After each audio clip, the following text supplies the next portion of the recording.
Whenever anyone talks about the Titanic, people love to bring this up. Do you ever find those binoculars for the lookouts? The famous binoculars. Everybody seems to be fixated on the idea that these binoculars could have made a huge difference in the sinking. Recently, you've seen lots of blogs, news articles where people like to discuss what would have happened if Titanic had binoculars. Why were there no binoculars on the Titanic? Did they cause the sinking? Everyone's just obsessed with these binoculars because it does make for a pretty good story. If Titanic had binoculars, could the disaster have been avoided? And that's what I want to talk about today. Can we get some binoculars up in here? So I wanted to find out what you guys thought about this. So I asked you on YouTube and on Instagram. But before we jump in, I just want to say thank you to all the new Titanic nerds who have recently subscribed to the channel.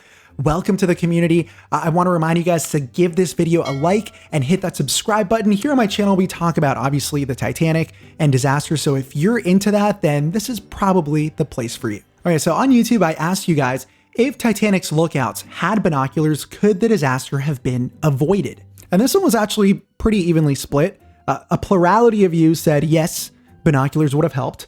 A good portion of you said no, the collision was unavoidable, and then the others were just, I'm not sure, show me the answers. So that's really interesting. I also want to give a shout out to Marcus D for this comment. Binoculars only give you a small range to see and mostly only used for investigation into a possible object or a landmark. For the purpose of spotting an iceberg or other objects, it's not helpful. Interesting. Now let's see what you guys on Instagram said. And if you guys want to participate in these polls, make sure you follow my Instagram, titanicguy.com, and of course, make sure you are subscribed. So here's some of the answers from Instagram. No, maybe. I think it definitely could have helped with being able to turn in time. Yes, with the binoculars, they could have seen the iceberg minutes earlier and they could have avoided it. No, the lookouts are trying to spot shapes. Looking through binoculars wouldn't help. Okay, so obviously there are a lot of different opinions concerning these Titanic binoculars, but I think the three main questions that come out of this binocular issues are the following. Why were there no binoculars on the Titanic? What happened to Titanic's binoculars? And if the lookouts had binoculars, could the disaster have been avoided? Now, as we jump into this investigation, I think it's very important to understand, where did this fixation, obsession, interest with the binoculars even come from? Well, interestingly enough, guys, it actually came from Frederick Fleet himself. And for those of you that don't know, Frederick Fleet was the lookout who spotted the iceberg. Now, the reason I say that this obsession with the binoculars started with him was because during the inquiries, he was the one that stated that having binoculars would have helped. So at the American inquiry, one of the senators asked Fleet whether he would have spotted the iceberg at a greater distance if he had been provided binoculars. Fleet replied, "We could have seen it a bit sooner." And when they asked him further questions, how much sooner, Fleet responded, well, enough to get out of the way. So this whole idea that binoculars could have played a major part, it actually came from Fleet himself. Now we're going to look at that in greater detail and see if what he thinks is actually true, whether binoculars would have helped the Titanic. We're going to get to that a little bit later on in the video, but I want to tackle this first question. Why were there no binoculars on the Titanic? And the truth behind this question, guys, is that that's false. There were indeed binoculars on the Titanic, and we know that because Second Officer Lightoller himself said that there were binoculars. Many people, because of the media or stories that they've heard, they believe that there were absolutely zero binoculars on the Titanic, but we know that that's not true. So according to Second Officer Lightoller, there were 5 pairs of binoculars on board the Titanic. Quote, "A pair for each senior officer and the commander, and 1 pair for the bridge, commonly termed pilot glasses." So we know that the idea that there were 0 binoculars, that is not true. There were several pairs of binoculars on the Titanic. Now, with this in mind, it really begs the question, why did the lookouts not have any binoculars? And the reason why there were no binoculars in the crow's nest is because they were not standard equipment for lookouts. Believe it or not, there were no binoculars assigned to the crow's nest. And I'm going to get to the reason why in just a second. But first, I think it's important to note that the lookouts did in fact have access to binoculars earlier on in the journey. So what exactly happened? Okay, so I'm going to tell you what happened. This is the story that is often talked about in news articles, in blogs. You may have seen this. The real reason why Titanic didn't have binoculars. And the truth is because there was a mix-up. There was a last-minute switch with Titanic senior officers that caused a whole bunch of confusion, and basically the binoculars were sort of lost. So I'm going to explain. So originally when Titanic left Belfast on her way to Southampton to prepare for her maiden voyage, there were a different set of senior officers. It was originally going to be Chief Officer Murdoch, First Officer Lightoller, and a man named David Blair, who was the original second officer. Basically, at the beginning of April, there was a last-minute change. The chief officer from Titanic's sister ship, the Olympic, his name was Chief Officer Henry Wilde. And instead of going off with the Olympic, he stayed behind in Southampton because he was going to take command of another ship.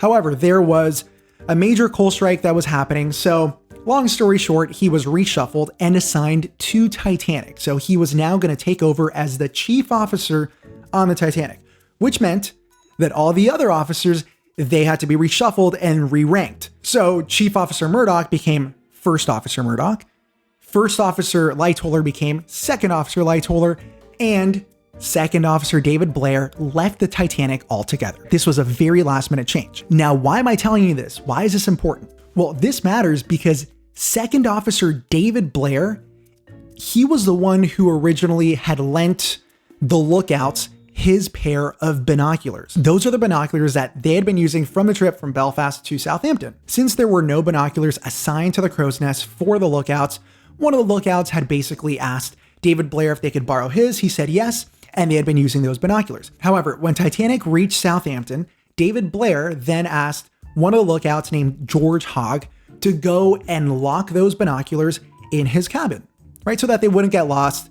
It was very common for binoculars to be misplaced if they were just left in the crow's nest. So Blair asked for the binoculars to be locked up. So George Hogg testified that he went ahead, followed the orders. He went to the second officer's quarters, which at this time was David Blair's quarters, and he locked the binoculars. And then he took the keys, and as he was going to return them to David Blair, he basically got called to do something else, and he gave them to another seaman named William Weller. In the confusion of the reshuffling with the ranks, it is believed that David Blair took those keys off the Titanic with him, and then people weren't able to access those particular binoculars, the ones that the lookouts had been using. And that's a story that we often see written about in the articles today, that this mix-up was the reason that the binoculars were not in the crow's nest and the reason why they weren't there the night of the sinking. Now, did this actually happen?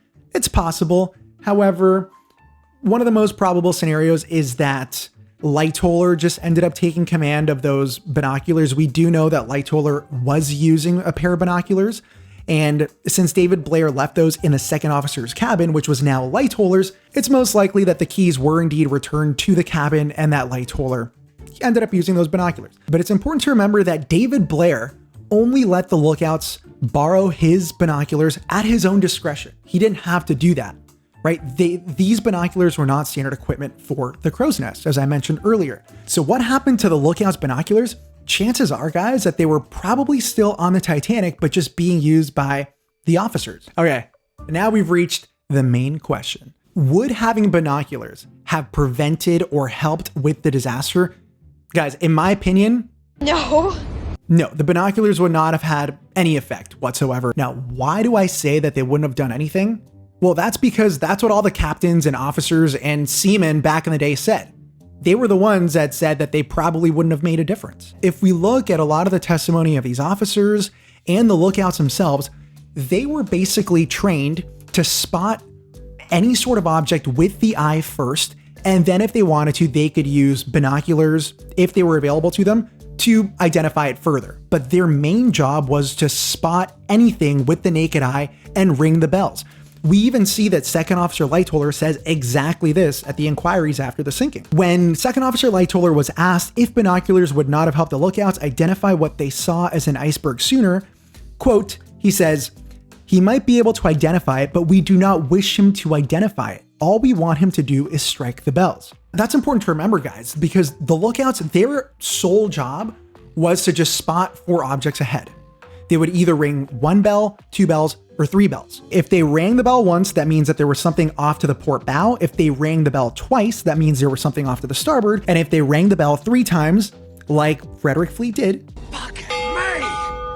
that means that there was something right ahead. It was their responsibility to ring the bells and bring attention to the officer, and then the officers who were assigned a set of binoculars, they could look and identify it further and then decide what action needed to be taken. In addition, many officers at the time, they actually thought that using binoculars was detrimental because the lookouts would be focused in one particular area. It would limit their field of view. And it wasn't just officers who said this. There were many captains that were interviewed, including Captain Stanley Lord, the captain of the Californian. He said he did not see any necessity for using binoculars. He would never think of giving a man in the lookout a pair of glasses, which is what they called binoculars. Many other captains in the industry said the same thing. They didn't want their lookouts hesitating for even a single moment. They would rather have the lookouts spot something, ring the bell 1, 2, or 3 times instead of bringing binoculars up to their eyes. So that's one of the main reasons why binoculars were not standard equipment for the crow's nest.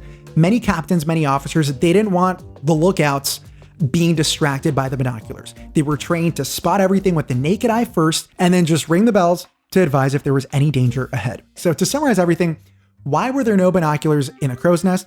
They weren't standard equipment. What happened to the binoculars that the lookouts had been using? Basically, the previous second officer, David Blair, he took the binoculars back, and then Lightoller just didn't think to offer them. And finally, would binoculars have actually made a difference and prevented the collision? No, because they wouldn't have been looking through the binoculars anyway. But of course, that's just my opinion. Maybe I'm wrong. I mean, there were many other factors. We haven't even talked about the weather that night. That's probably a whole other topic for another video, but let me know what you guys think down in the comments. Okay, that was fun. I hope you guys learned something new today, that I gave you something to think about. If you want to find out whether Titanic should have hit the iceberg head on, watch this video here. And if you've ever wondered what happened to Titanic's lifeboats, click this video here. Thanks so much for watching the video, guys. The link to all the merch is of course in the description, and I'll see you guys in the next one.